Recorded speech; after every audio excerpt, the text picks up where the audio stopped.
Dalam perkembangan peserta didik itu kita mengenal 5 materi, yaitu dokumentasi aksi nyatanya, rencana pembelajaran, dan dokumentasi kegiatan serta umpan balik, dan yang terakhir adalah kesimpulan dalam tahap perkembangan peserta didik.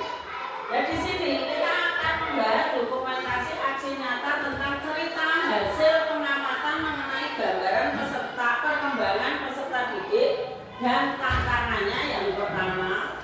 Yang kedua adalah rencana pembelajaran, yang ketiga dokumen umpan balik.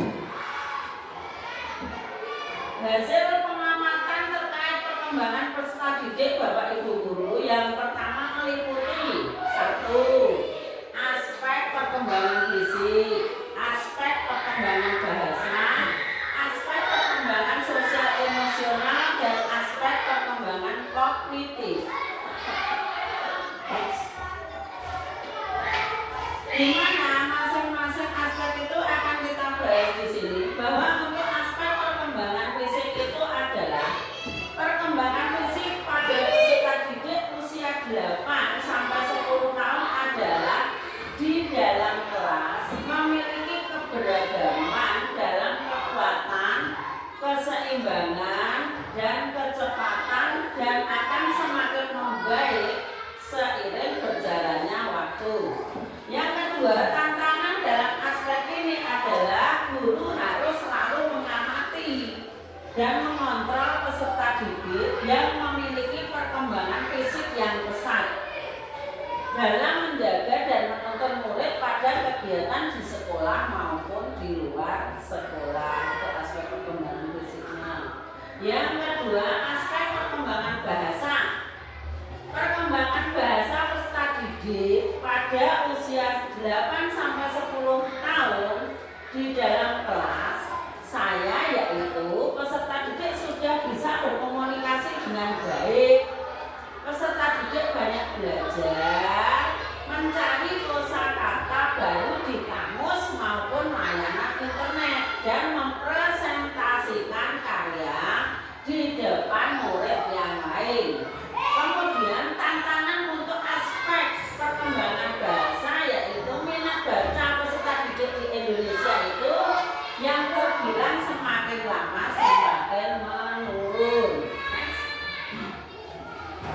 Yang ketiga adalah aspek perkembangan kognitif, di mana perkembangan kognitif peserta didik pada usia 8 sampai 10 tahun adalah mulai mampu memahami konsep materi dan sudah mampu berpikir kritis.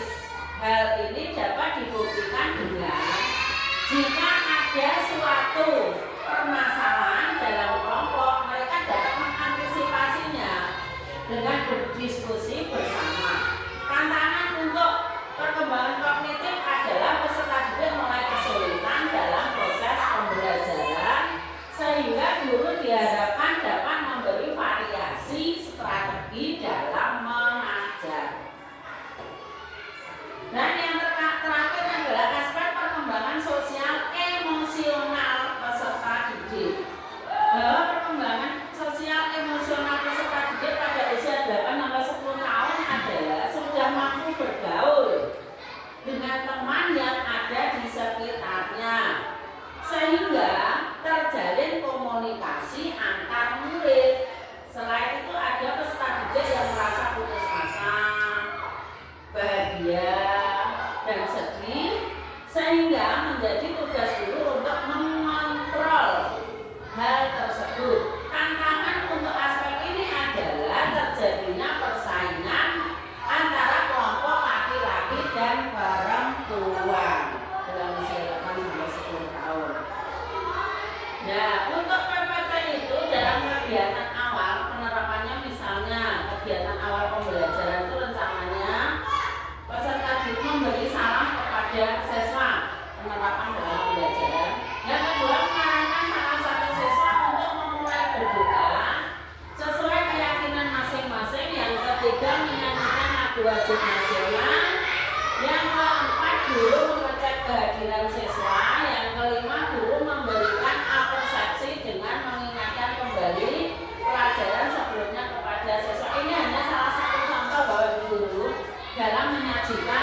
pembelajaran pada anak-anak.